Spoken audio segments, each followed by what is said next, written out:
My name is Owen Martin Jones. I'm from Scotland originally, and I'm the Regional Director of Development at the African Leadership Academy. Born and raised and grew up in Scotland, in the United Kingdom, but left Scotland when I was 17 to go and live in Malawi and to work in the education sector there for a year before going to undergraduate.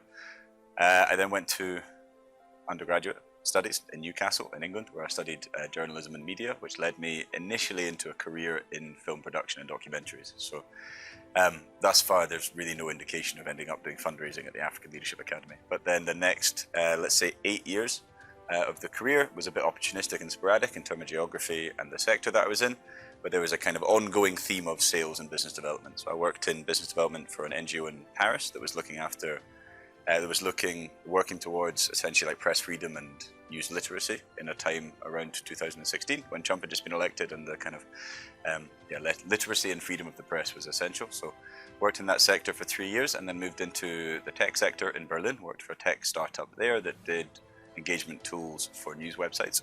The role was salesy again, and then was actually in the office and in the coffee shop around the corner one day when I met Chris Bradford, who was the CEO of the African Leadership Academy, and we had a long coffee, and that led to an interview, and then to coming and working at the African Leadership Academy, where I've been focusing on development for the past 4 years.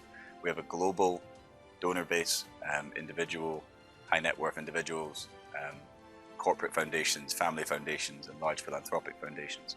So my job each year is to look after those who currently give us funding and look for those who could give us funding in the future.